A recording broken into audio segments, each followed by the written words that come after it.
ඔන්න අපි පාරේ යනකොට හැරි වෙරළකට ගියාම හැරි ලස්සන ගල් කැටයක් දැක්කොත් අතට ගන්නව නේද? අරගෙන කල්පනා කරලා තියෙනවද මේක හැදිලා තියෙන්නේ මොනවාවෙන් වෙන්නේ නැතිද කියලා. ඇත්තටම අපි අඩියට පෑගෙන ඔය හැම ගල් කැටයක් ඇතුළෙම අපේ මුළු පෘථිවියම කතාවක් සංගවිලා තියෙනවා. හිතන්නකෝ ගල් දෙකක් අතට ගත්තා කියලා. බැලූ බැල්මට එක වගේ පෙනුනට ඇත්තරම හැම ගලක්ම එක සමාන වෙන්නේ නැහැ.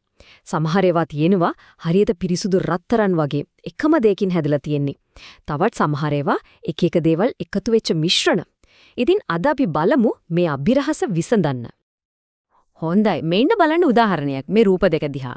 වම් පැත්තේ තියෙන තිරුවානා කැල්ලක් දකුණු පැත්තේ තියෙන නයිස් කියන පාෂාණ කැල්ලක්. එකක් ඛනිජයක් අනික පාෂාණයක්. බලන්නකෝ පේන්නේ වෙනස. එකක් පිරිසිදුයි වීදුරුවක් වගේ අනෙත් එකේ සුදුයි කළුයි ඉරි ඇඳිලා හරියට පිටිගුලි දෙකක් එකට තියලා අනාපු වගේ නේද? අන්නේ පෙනුමේ වෙනසට හේතුව තමයි ඒ දෙක හැදිලා තියෙන විදිහ. අපි ඒක හොයාගෙන යමු. හොඳයි. අද අපි මේ ගමන යන්නේ මෙන්න මේ විදිහට. මුලින්ම බලමු ඛනිජ කියන්නේ මොනවද? ඒ කියන්නේ පෘථිවියේ මූලික ගඩොල් ගැන. ඊළඟට ඒ ඛනිජ එකතු වෙලා හැදෙන පාෂාණ ගැන කතා කරමු. ඊට පස්සේ පාෂාණ පවුල් 3 ගැනත් මහා පාෂාණ චක්‍රය ගැනත් බලමු. අන්තිමටම මේ හැවදේම පොළවේ ඉඳන් අපේ අතට එන්නේ කොහොමද කියලාත් හොයලා බලමු. හරි. එහෙනම් අපි පටන් ගමු පළවෙනි කොටසින් ඛනිජ. ඒ කියන්නේ පෘථිවියේ මූලිකම ගඩොල්. එතකොට මොකක්ද මේ ඛනිජයක් කියන්නේ? සරලවම කිව්වොත් ඛනිජයක් කියන්නේ ස්වභාවිකව හැදෙන අකාර්බනික ඒ කියන්නේ ජීවියක් නැති ඝන දෙයක්. හැබැයි වැදගත්ම දේ තමයි ඒකට නිශ්චිත රසායනික සංයුතියක් සහ පිළිවෙලකට සකස් වුණු පරමාණුක ව්‍යුහයක්. ඒ කියන්නේ ස්ෆටික ව්‍යුහයක් තියෙන එක. හිතන්නකෝ ලෙගෝ ගඩොල් වගේ කියලා හැම ගඩොලක්ම එකම විදිහට එකම රටාවකට සෙට් වෙලා තියෙනවා. අනේ පිළිවෙල නිසා තමයි දියමන්තියක් එච්චරටම කිටින් මැණිකකට ලස්සන පාටක් ලැබෙන්නේ. ඉතින් භූවිද්‍යාඥයෝ කොහොමද මේ ඛනිජයක් හරියටම හඳුනාගන්නේ? ඒක හරියට රහස් පරීක්ෂක වැඩක් වගේ. එයාලා බලනවා ඒකේ පාට, මොකක් හරි දෙයක හූරපුවාම එන කුඩුවල පාට, ඒක දිලිසෙන විදිහ, ඒ කියන්නේ වීදුරුවක් වගේද ලෝහයක් වගේද කියලා. ඊට පස්සේ බලනවා ඒකේ දෘಢතාව, ඒ කියන්නේ කොච්චර ලේසියෙන් හීරෙනවද කියන එක. මේ වගේ ගොඩක් දේවල් බලලා තමයි මේක තමයි අහවල් ඛනිජය කියලා හරියටම කියන්නේ. හරි. එහෙනම් අපි දැන් යමු ඊළඟ කොටසට. පාෂාණ. දැන් අපි දන්නවා ඛනිජ කියන්නේ ලෙගෝ ගඩොල් වගේ කියලා. ඉතින් මේ ගඩොල් එකට එකතු වුනම මොකද වෙන්නේ? මෙන්න තියෙනවා අපේ මුල්ම ප්‍රශ්නෙට උත්තරේ. වෙනස හරිම සරලයි. ඛනිජයක් කියන්නේ පිරිසිදුයි. එකම දෙයකින් හැදිලා තියන්නේ. ඒකට නිශ්චිත ස්පටික ව්‍යුහයක්, රසායනික සූත්‍රයක් තියෙනවා. හැබැයි පාෂාණයක් කියන්නේ එහෙම නෑ.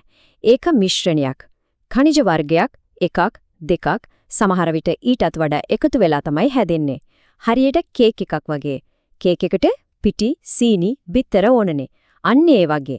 ඛනිජ කියන්නේ ඒ අමුද්‍රව්‍ය නම් පාෂාණයක් කියන්නේ ඒ ඔක්කොම එකතු වෙලා හැදුණු කේක් එක. දැන් අපි බලමු පාෂාණ පවුල් 3 ගැන. ලෝකයේ තියෙන ඕනම පාෂාණයක් මේ ප්‍රධාන පවුල් 3න් එකකටයි. හැම පවුලකටම යාලා හැදුණු විදිහ ගැන එයාලගේම කියලා වෙනම කතාවක් තියෙනවා. මෙන්න මේ තමයි පවුල් 3. ආග්නේය, අවසාදිත සහ විපරීත. ආග්නේය කියන්නේ ගින්නෙන් උපන්නේවා. අවසාදිත කියන්නේ එක එක දේවල් තැන්පත් වෙලා හැදුණු ඒවා. විපරීත කියන්නේ අධික පීඩනයයි රස්නේ නිසා සම්පූර්ණයෙන්ම වෙනස් වෙච්ච ඒවා. අපි මේ එක එකක් ගැන වෙන වෙනම බලමු.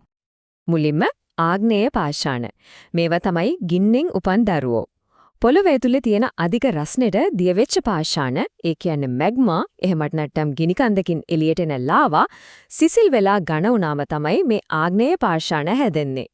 මේවා තමයි පෘථිවියේ අභ්‍යන්තර ශක්තියේ නියම සාක්ෂි. දෙවෙනියට අවසාදිත පාෂාණ. මේවා හරියට පෘථිවියේ ඉතිහාස පොතක් වගේ. හිතන්න අවුරුදු මිලියන ගාණක් තිස්සේ වැලි, මඩ, මැරුණු සත්තුන්ගේ ඇටකටු වගේ දේවල් එකක් උඩ එකක් ස්තර විදියට තැම්පත් වෙනවා. කාලයත් එක්ක ඒ ස්තර තද වෙලා එකට ඇලිලා තමයි මේ පාෂාණ හැදෙන්නේ.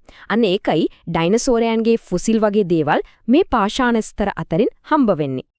අන්තිම පවුල තමයි විපරීත පාෂාණ. විපරීත කියන වචනයෙන්ම තේරෙනවා වගේ මේවා තමයි වෙනස් වුණු පාෂාණ.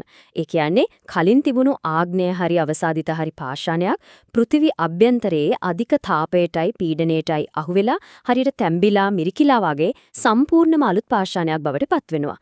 අපි කතාව පටන් ගනිද්දි දැක්ක අර නයිස් පාෂාණය කියන්නේ අන්න ඒ වගේ වෙනස් වුණු එකක්. හොඳයි. අපි දැන් මේ පාෂාණ පවුල් 3 ගැන වෙන වෙනම කතා කළා. හැබැයි මේ තුනම එකිනෙකට සම්බන්ධයි. ඒක හරියට කවදාවත් ඉවර නොවන කතාවක් වගේ. අපි ඒකට කියනවා මහා පාෂාණ චක්‍රය කියලා. මෙන්න මේ රූපසටහනෙන් පෙන්වන්නේ ඒ චක්‍රය.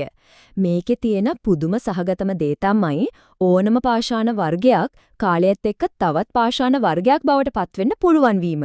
ආග්නේය පාෂාණයක් අවසාදිත වෙන්නත්, අවසාදිත පාෂාණයක් විපරීත වෙන්නත්, විපරීත පාෂාණයක් ආයමත් දිය වෙලා මැග්මා වෙලා ආග්නේය වෙන්නත් පුළුවන්. ඒ කියන්නේ මේ හැමදේම නිරන්තරයෙන් වෙනස් වෙන ප්‍රතිචක්‍රීකරණය වෙන ගමනක යෙදලා ඉන්නේ. අපි මේ චක්‍රය ටිකක් සරලව බලමු. හිතන්න මැග්මා සිසිල් වෙලා ආග්නේය පාෂාණයක් හැදෙනවා. ඊට පස්සේ සුළඟයි වතුරයි නිසා ඒක ටික ටික ගෙවිලා කුඩු වෙලා අවසාදිත බවට පත් වෙනවා. ඒ අවසාදිත තැම්පත් වෙලා තද වෙලා හැදෙනවා අවසාදිත පාෂාණයක්. ඊළඟට ඒක පොළොව යටට ගිහින් අධික රස්නියටයි පීඩනයටයි අහුවෙලා විපරීත පාෂාණයක් බවට පත් වෙනවා. අන්තිමට ඒක තවත් ගැඹුරට ගිහින් දිය වෙලා ආයමත් මැග්මා බවට පත් වෙනවා. චක්‍රය ආයමත් පටන් ගන්නවා. හැබැයි මේක වටයක් යන්න අවුරුදු මිලියන ගාණක් ගත වෙන්න පුළුවන්. මේ චිත්‍රෙන් ඒක කතාව හරිම ලස්සනට පෙන්නනවා. බලන්නකෝ ඒක ගලකී ගමන, ගිනි කන්දකින් එළියට ඇවිත්, ගඟ දිගේ ගිහින්, මුහුදු පතුලේ තැන්පත් වෙලා, ඊට පස්සේ ආයමත් පොළව යටට තෙරපිලා, රත් වෙලා. මේක ඇත්තටම පුදුම ගමනක් නේද? ඉතින් මෙච්චර වෙලා අපි කතා කරපු මේ දැවැන්ත භූවිද්‍යාත්මක කතාව අවසානයේදී අපේ එදිනෙදා ජීවිතයට කොහොමද සම්බන්ධ වෙන්නේ? අපි බලමු. ඛනිජවල වටිනාකම ගැන හිතුවොත් අපි පළඳින මැණික්, දියමන්ති වගේ ආභරණ ඒ ඔක්කොම ඛනිජ. අපි පාවිච්චි කරන ෆෝන් එකේ, කම්පියුටර් එකේ තියෙන චිප්ස් හදන්න පාවිච්චි කරන සිලිකන් ඒකත් එන්නේ තිරුවානා කියන ඛනිජයෙන්. බැටරි වලට පාවිච්චි කරන ලිතියම්, එතකොට අපේ ලංකාවේ මිනිරන්, ඒ කියන්නේ ග්‍රැෆයිට්, ලෝකේ පුරාම පැන්සල් හදන්න පාවිච්චි කරනවා. මේ හැමදේම ඛනිජ. එතකොට පාෂාණ අපේ ශිෂ්ටාචාරයේම ගොඩනැගලා තියෙන්නේ පාෂාණ උඩ. ගෙවල් හදන්න අතිවාරම් දාන්න පාවිච්චි කරන ග්‍රැනයිට්, පාරවල් හදන්න ගන්න බසෝල්ට්, ලස්සන පිළිම ස්මාරක හදන්නෙත් පාෂාණ වලින්. සමහර ගෙවල් වල පොළොවට දාන මාබල්, වහලට ගහන ස්ලේට් මේ ඔක්කොම පාෂාණ තමයි. ඒ වගේම ගලංගුරු වගේ පාෂාණ බලශක්තිය නිපදවන්නත් යදා ගන්නවා. මේකට හොඳම උදාහරණයක් තමයි අපේ අවකන බුද්ධ ප්‍රතිමාව. ඒක තනි දැවැන්ත ග්‍රැනයිට් පර්වතයකින් නෙල්ලා තියෙන්නේ. ඒකෙන් හිතා ගන්න පුළුවන් පාෂාණයක තියෙන කල්පැවැත්මයි ඒකෙන් මවන්න පුළුවන් කලාත්මක හැකියාවයි කොයිතරම්ද කියලා. ඉතින් අපේ මුළු ලෝකෙම ගොඩනැගිලා තියෙන්නේ මේ වගේ පැරණි ද්‍රව්‍ය වලින්. හැබැයි මේවා සීමිතයි. අවුරුදු මිලියන ගාණක් තිස්සේ හැදුණු මේ සම්පත් අපි බොහොම කෙටි කාලයකින් පාවිච්චි කරලා ඉවර කරනවා. එහෙනම් අපි හැමෝටම හිතන්න දෙයක් තියෙනවා. අනාගත පරම්පරාව වෙනුවෙන් මේ වටිනා සම්පත් අපි තිරසාරව, ඒ කියන්නේ පරිස්සමෙන් පාවිච්චි කරන්නේ කොහොමද?